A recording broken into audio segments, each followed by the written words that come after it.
Really thoughtful essay that explores these tough emotions, but it does it through a fascinating lens, Stoic philosophy. Right. So our mission today is basically to unpack what this source is saying, to try and understand why love, which seems like it should be all joy, can also hurt so much when things change or, end. And crucially, how this ancient way of thinking, Stoicism, gives us maybe a different perspective, a practical way to handle that pain. Exactly. The essay asks this central question, which we'll get into.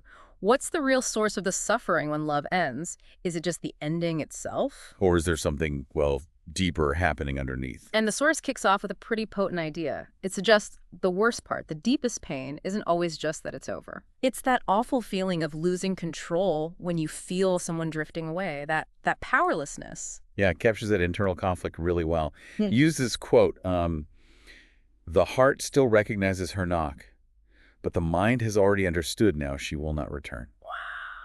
It just perfectly shows the split, doesn't it? Yeah. Your emotions, maybe even muscle memory, they still react, they hope, Yeah. but your logical brain, it knows the reality. They're not coming back. You feel that like phantom limb of connection, the habit, but you know. Mm-hmm. And this essay argues, okay, the real suffering here isn't the distance itself, the separation, it's our attachment. Our attachment to something we just can't control. What exactly do they mean? Well, they mean the other person, fundamentally. Yeah. Their choices, how they feel, if they stay, if they go.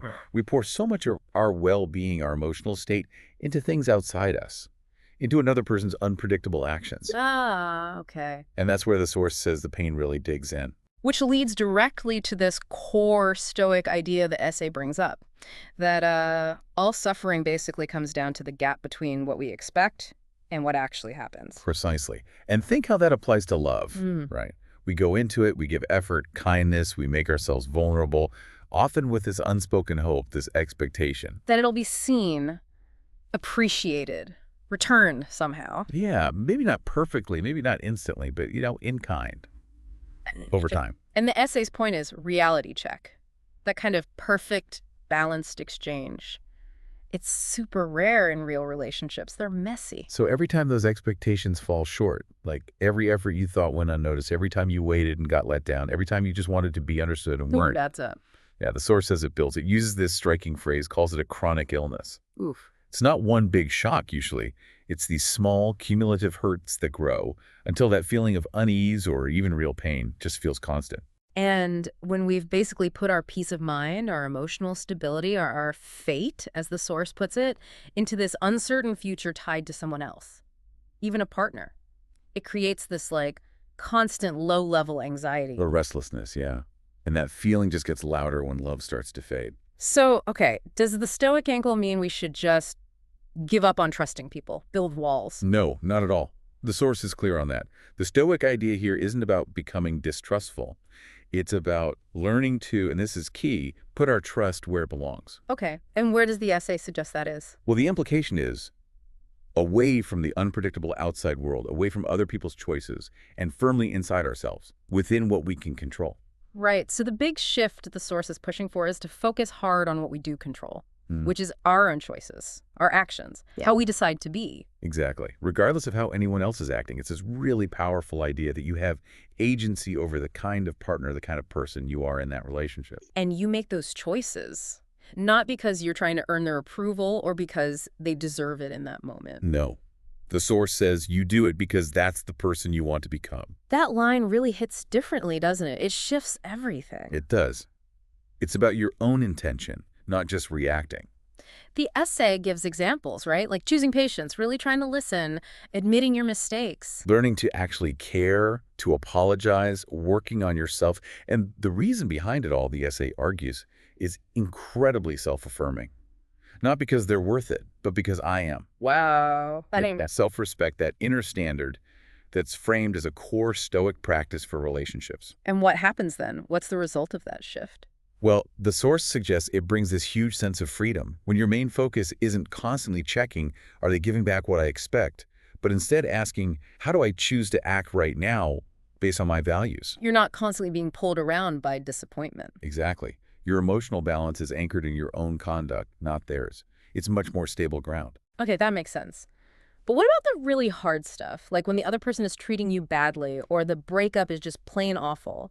How does this perspective handle that? That's a great question. The source suggests trying to reframe even those really negative things, not just seeing them as pain or unfairness, but almost like a setup from fate. A setup. What does that mean? Opportunities. Opportunities specifically for your growth. Hmm. He uses this analogy like looking at a broken statue, say Venus.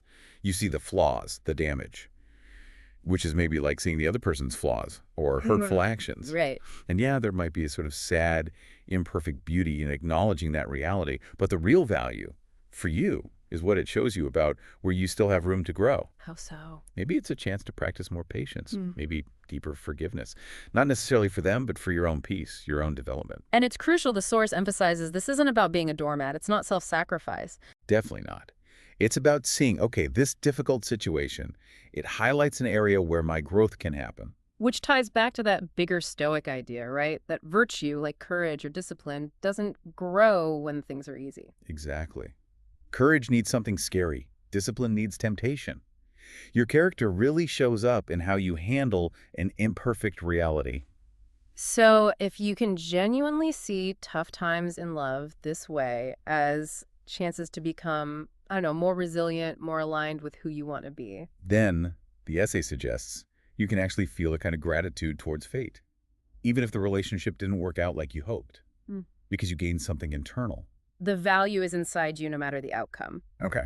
Which leads to this other really helpful analogy the source uses. The banquet analogy. Yeah, viewing relationships not as some permanent contract that fails if it ends. But more like a shared process, a growth experience, like attending a banquet. And every banquet ends, eventually. Sometimes sooner than you'd like. Sometimes you're the one who realizes, okay, I'm full, time to go. And the Stoic point here is, What matters is what I ate and learned at the banquet, not how long it lasted. applying that to love, it means stop obsessing over why it ended, or who's to blame. Pretty much.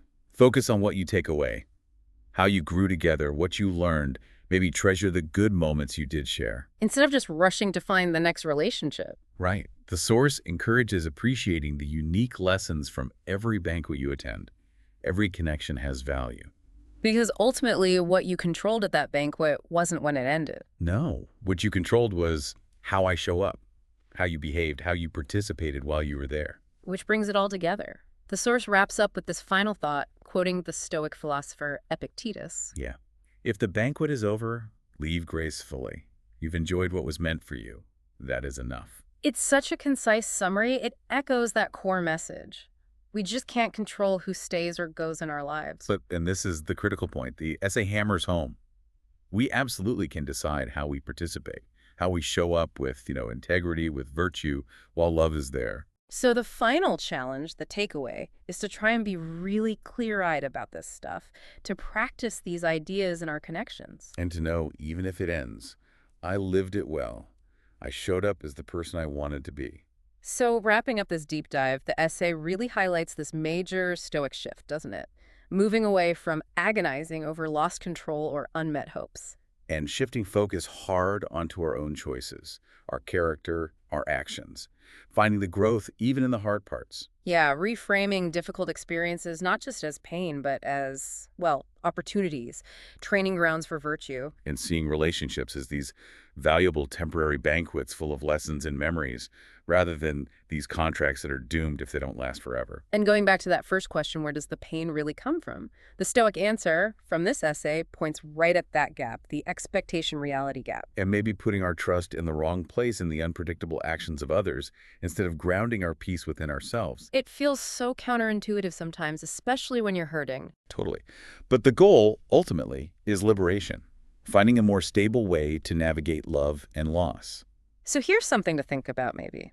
If the real lasting value you get from any connection is truly what you learn, how you grow, the person you become within it. Rather than just how long it lasts or if it hits some external milestone. Right. What does that actually change about how you might approach relationships, how you act as a partner, or even how you process